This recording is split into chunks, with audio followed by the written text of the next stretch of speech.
Alrighty, welcome back to my channel, Made Between the Pages. My name is Taylor, and today we have my 200 subscribers Q&A.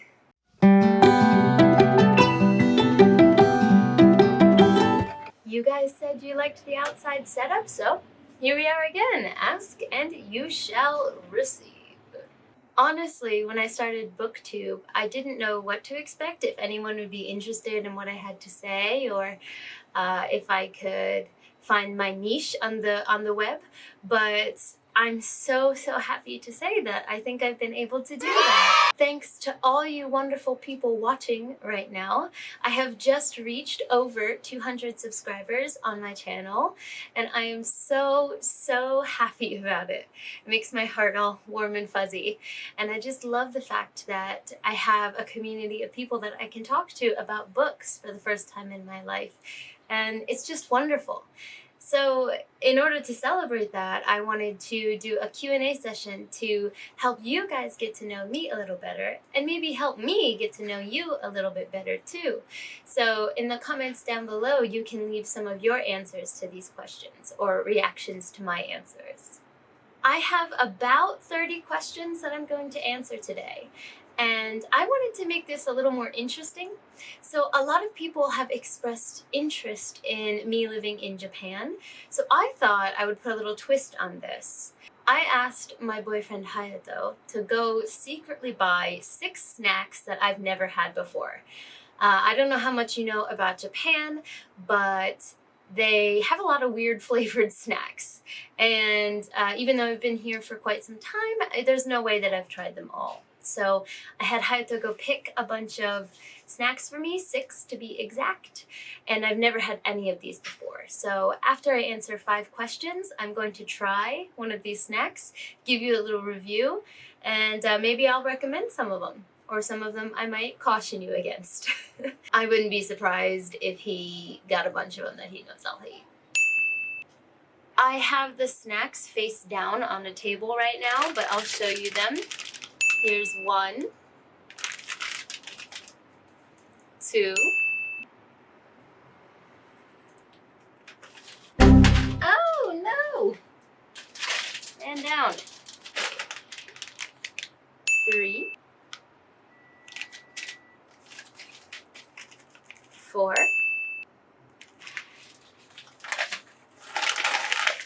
5, and 6.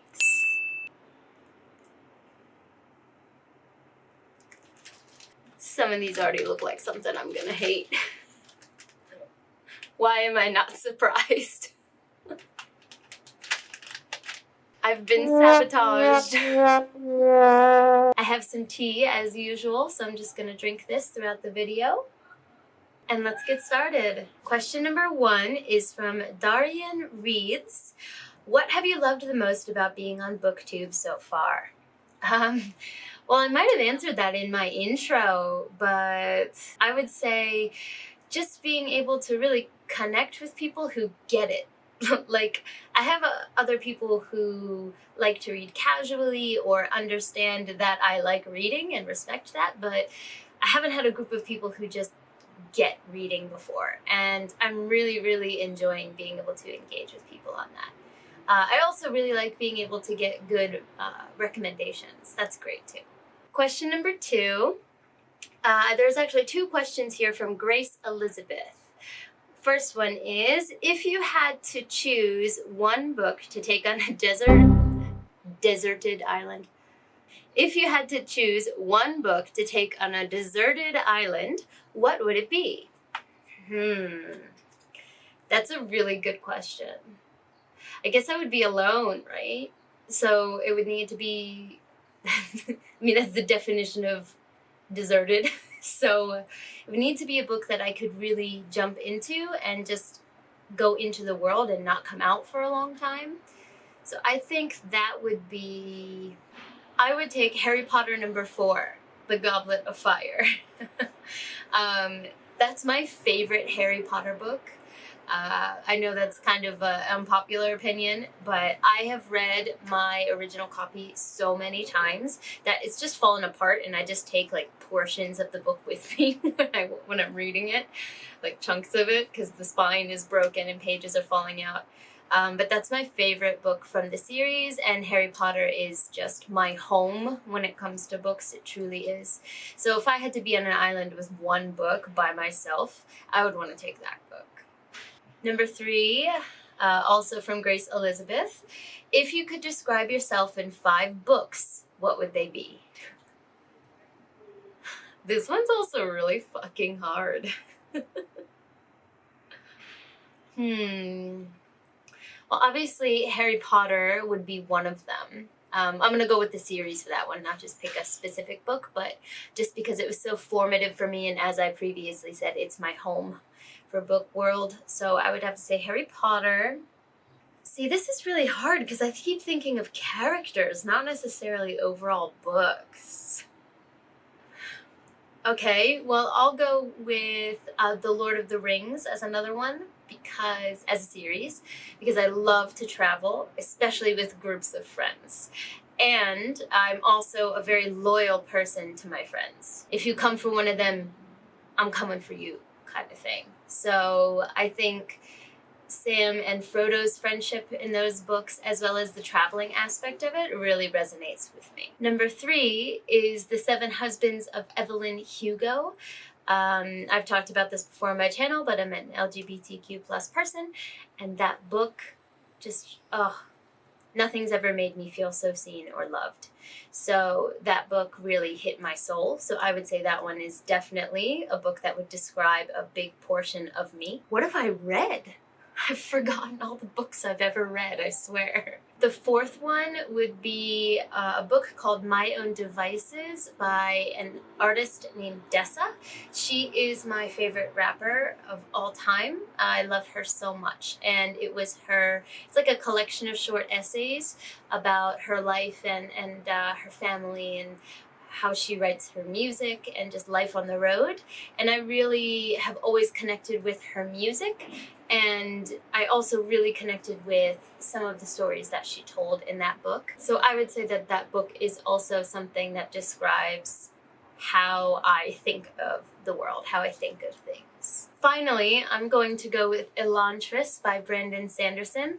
I've mentioned in my Unpopular Opinions video that this is one of, if not my favorite Brandon Sanderson book, which is a very unpopular opinion. Not my favorite, actually. That definitely goes to the Stormlight Archive. But anyway, it's really, really up there. And part of the reason why is because of the main character, Raoden. He is just always positive, even when the situation really doesn't call for it, even if other people don't really want a positive, statement at the time. And that is me. If my friends are just complaining, I'll try to spin it into a positive, and they're like, Taylor, we don't want that right now. We just want you to listen. So I think that I'm overly positive at times, and I think that I really connect to that in Raoden. Whew, that was a hard one. Question number 4 from Del Potter. What other hobbies do you have besides reading or booktube? So for this one, it's definitely weightlifting. I love weightlifting, and I miss my squat rack so much. It's the biggest casualty for me during this quarantine time. So I love weightlifting, and I also really love doing obstacle course racing, like Spartan style races. In Japan, that's not as popular, so I haven't been able to do it in recent years, but I love that type of adventure sports. And then I guess you could also just say traveling. I'm always wanting to go somewhere new. So traveling is definitely, is that a hobby? Hobby-esque. Question number 5 from Snehoshri. I'm sorry if I'm not saying your username correctly here.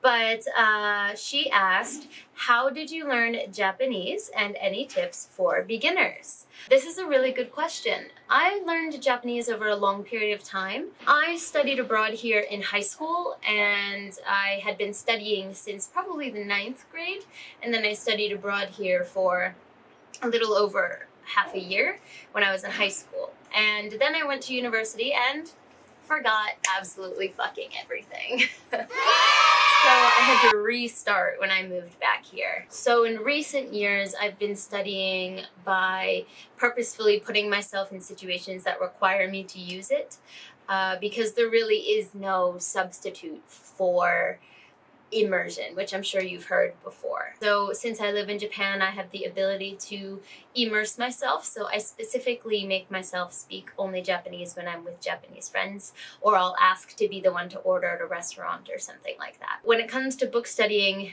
I mean, very traditional. I just get kanji books and practice my kanji over and over again. There's some tests here called the JLPT, Japanese Language Proficiency Test. And there's 5 levels, so I'm gonna go for the second highest one this year. But the kanji level is, yeah, we know I'm working on my reading skills. So to sum up, it's really been a mixture of immersion and book learning. I do have a private tutor as well, and that really helps me focus my learning. Any tips for beginners? I guess it just depends on the environment that you're in. If you can't practice immersion, I would highly recommend getting a tutor, even if it's an online tutor. You know, there's a lot of applications where you can do Skype sessions with someone. I would highly recommend that because there is no substitute for engaging in a conversation with someone if you want to be able to use functional everyday Japanese. So I would recommend maybe finding a tutor online. Even if it's not a private tutor, if you can find like a cheap online class where everyone meets once a week on Zoom or whatever, I really think that that is helpful in letting you utilize the language that you may have read or consumed from other media. I also wouldn't stress too much with how to write kanji in the beginning. With modern technology, when you're typing, the keyboard can find the kanji for you. So unless you're planning to take a test in the future, if you just want to get started, I would focus on your speaking skills. And if you want to be able to consume manga, your reading skills, but not necessarily your writing skills. Okay guys, that's the first 5 questions, so let's pick up our first snack. This is, fried squid spicy chips. I like fried squid, but there's some, ooh, that smells, yeah, that's squid. There are some other squid chips that, he knows I do not like, so I bet you he chose these to see if I like them. I'm also a little bitch when it comes to spicy food, so wish me luck. Itadakimasu.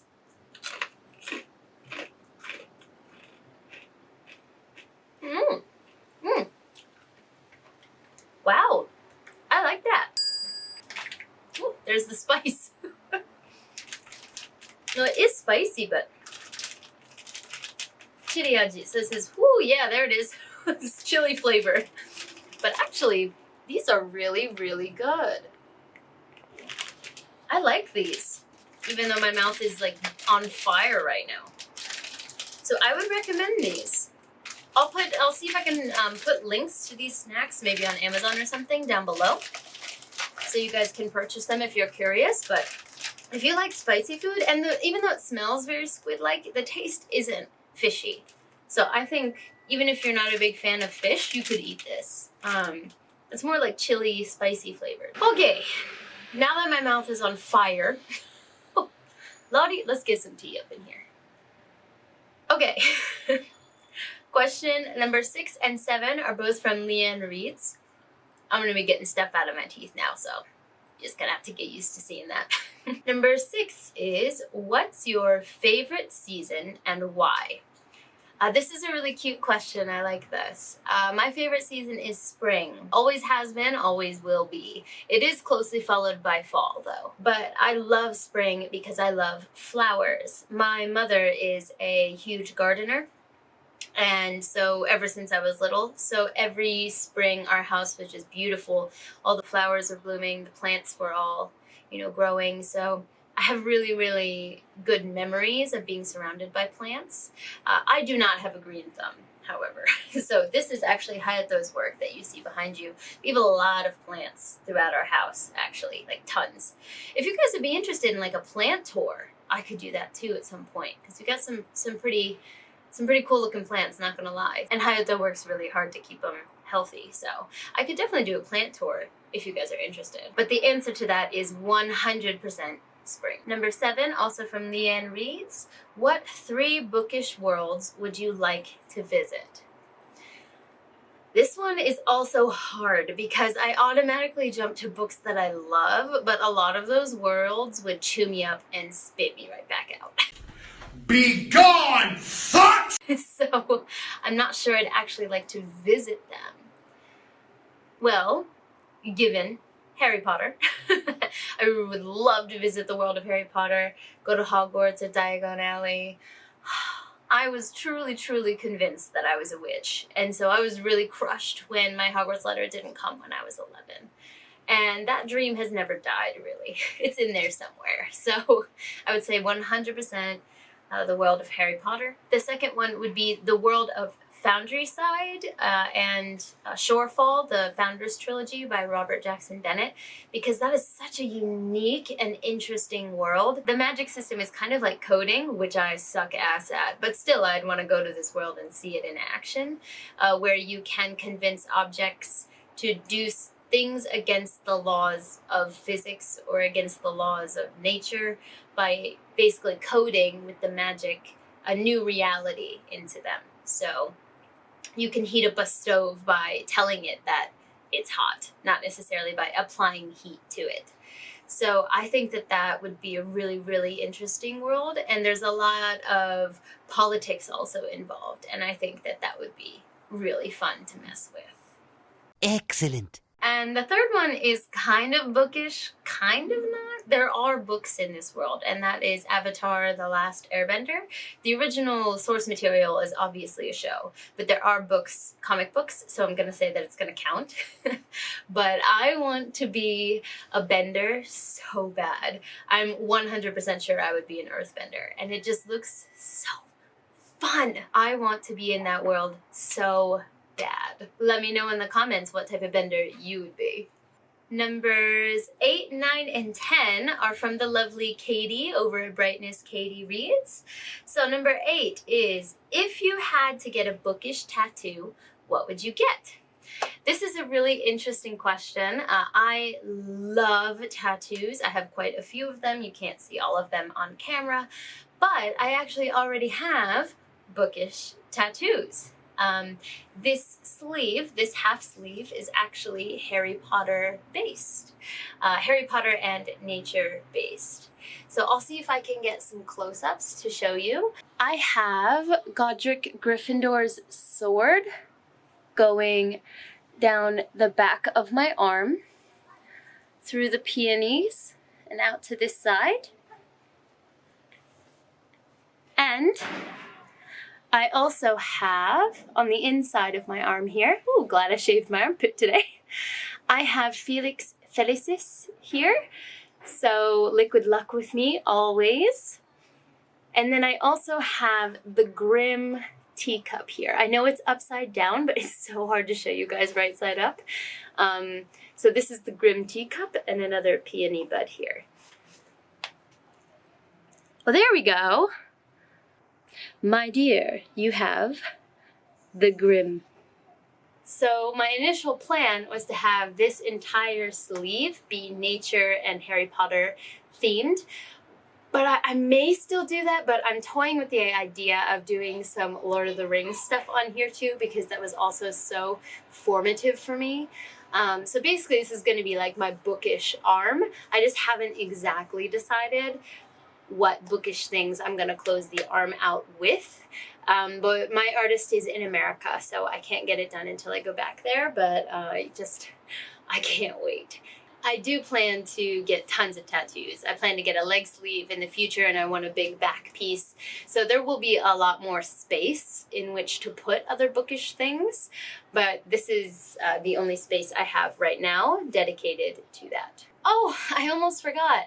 I can't show you on camera because it's in a place where it's kind of a pain to show you, but I have a quote on my thigh, the only script that I have, that says, "I am the master of my fate." And then my best friend has, "I am the captain of my soul" on her arm.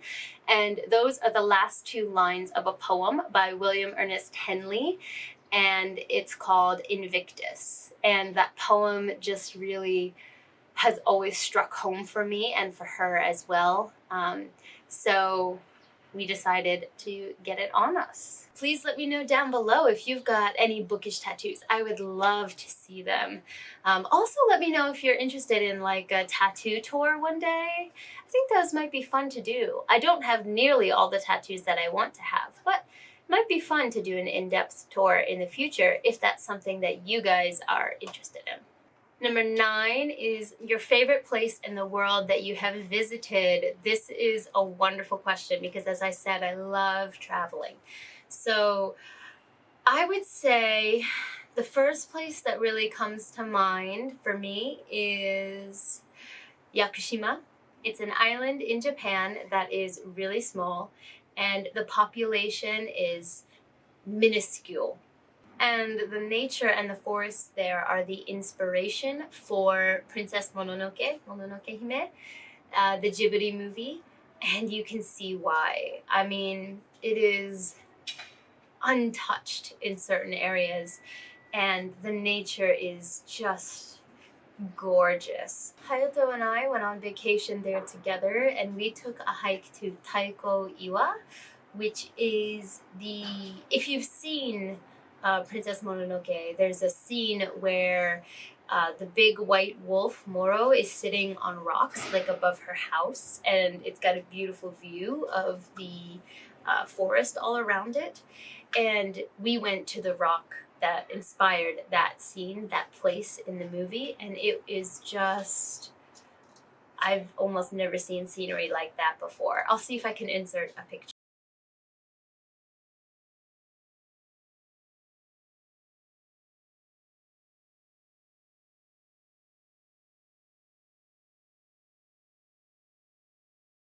But if I have to go with outside of Japan, I'm gonna have to go with Ijen volcano in Bali. So Hayato and I again went on vacation. We love hiking, so I guess that would be another hobby of mine, would be hiking. And there's a volcano called Ijen, and if you hike up to the top of the volcano and then go into the crater, it's one of the only volcanoes in the world that has blue fire, not red fire. And that has to do with the chemicals that are in the mountain itself. So we did a night tour where we left for our hiking trip at 1 a.m., I think, and drove up the mountain with a guide, and then we hiked up the mountain and went down into the crater while it was dark. And we had to wear gas masks because it's also a sulfur mining site and the gas is toxic. So there were sulfur miners there who were carrying loads of sulfur that had to have been easily like 50, 60, 70 plus pounds on their back going up and down the mountain inside the crater. And they weren't wearing masks. It was crazy. But you could buy little, they would carve things out of sulfur and you could buy stuff from them while you were there. But be careful if you ever do that and you get on a plane, they're gonna think you're bringing a bomb. So be careful with that. The night that we went down, the fire wasn't very strong, which happens with, natural phenomenon. Sometimes it's there, sometimes it's not so much. But we did get to see some blue fire, and that was pretty amazing. There's an acidic lake at the top of Ijen as well. It's absolutely gorgeous, bright blue, but super dangerous. So, you have to stay far away. But we watched the sunrise come up over that, and it was just, I don't think I'll ever see anything like it again in my life. So that's definitely top tier travel as well. number 10, also from Katie. Your favorite way to drink green tea. I had tweeted a while ago about how people sleep on green tea as a morning drink. Like, coffee's great and all, but green tea. And I like to drink my green tea hot. I'm a simple girl. I like to prepare my tea in these little kind of 2-cup strainers. It's very simple. It just has a strainer on the inside. And it just tastes really good that way.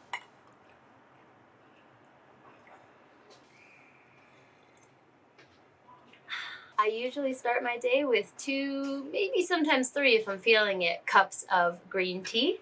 And then I am an afternoon coffee kind of girl. Okay guys, time for the second Japanese snack. Oh, I'm gonna hate this. I know I'm gonna hate this. This is like a pickled plum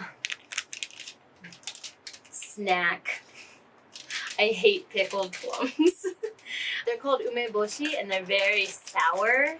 And these look, oh god. It doesn't smell bad. I just don't like umeboshi. He did this on purpose. I know he did. Itadakimasu. Oh.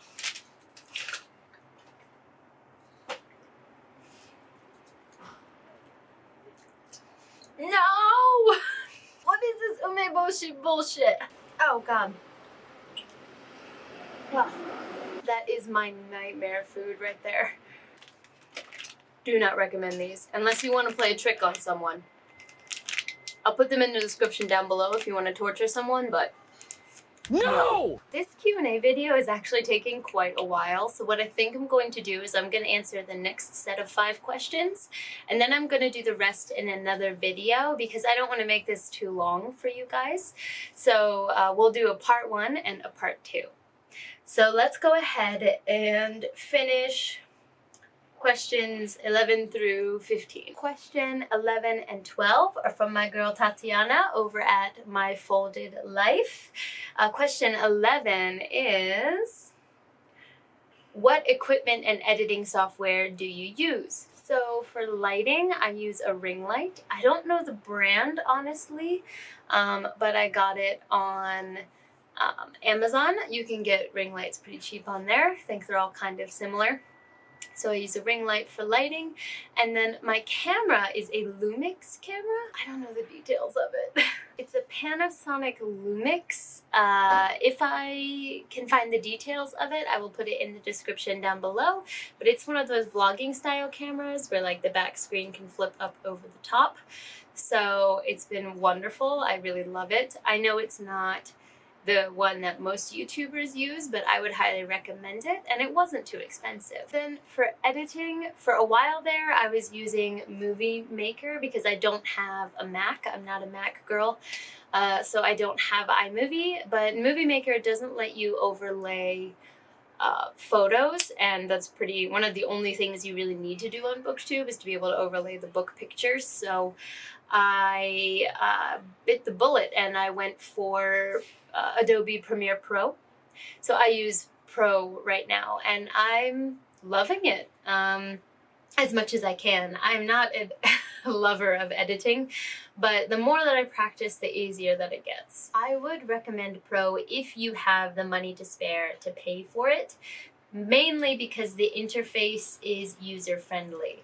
So I used Lightworks ages ago when I used to do some Japan like travel vlogs on YouTube, and Lightworks was just not intuitive at all. It's free software and it is powerful software, but for someone like me who is not good at editing, is not a huge fan of editing, having a non-user friendly software was just not working for me. So I just went with Premiere Pro. And her second question I love, which is, how are you doing in these weird ass times we're living in? That's a really good question, Tatiana. I'm doing all right. Not being able to go to the gym has had some effect on my mental health, I think. You know, when you work really hard to build up strength, and you see the strength disappearing, that's really frustrating. I can do body weight exercises at home. I can, have a little mini weight at home. I think it's 15 kilograms at home, so I can do some stuff, but inevitably, without access to what the heavy weights that I usually work with, I'm gonna lose strength, and I'm seeing it happen. So that has been hard for me because my mental health is very connected to my physical health. And physical health is different for every person. What makes me feel physically good might not make someone else feel physically good, or vice versa. But for my body, I know that feeling strong and feeling able to move well is really important. So that has made things stressful for me to not have that outlet. But I think having the beautiful weather has really helped. My favorite season is spring. Here's spring. So I do think that it's getting easier for me, and BookTube has certainly helped. It's really given me a creative outlet, something to do when I can't get up and go to the gym. So I would say it's getting better. I'm doing better recently, and I hope you guys are too. Let me know down below how you're coping, what you're doing to help yourself. I also mentioned in my stay-at-home book tag that skincare is like my religion. So I have had a lot of extra time for face masks and skincare, so that's positive. Question number 13 is from Tamar from the YouTube channel Solepu. And she had the same question as Tatiana, which is, what do you use for filming? So I already answered that question, but I can maybe put the detailed name of my camera across the screen here, and also in the description down below. Because I'm a bad YouTuber and I don't know what it is. So actually, question 14, 15, and 16 are from the same person. So what I'm gonna do is I'm just gonna cut this video here. I'll try one more snack, and then the rest of the questions will be in part 2. What is this? Kombu. Kombu is a type of seaweed. Let's see if I can open this. I have a theory. If you can't open something in Japan, you're doing it wrong, because their packaging is just stellar. You can't beat Japanese packaging. So clearly I was doing something wrong there. That smells kind of umeboshi, pickled plum-esque as well. Hayato? Did he give me 2 pickled plum things? Oh, I hope not. Oh, that smells like it. Let me refill my tea before I try this. Okay, we've got our tea. This is the one I'm trying right now. Also smells very strongly of pickled plum. I swear to God. He gave me 2 of those.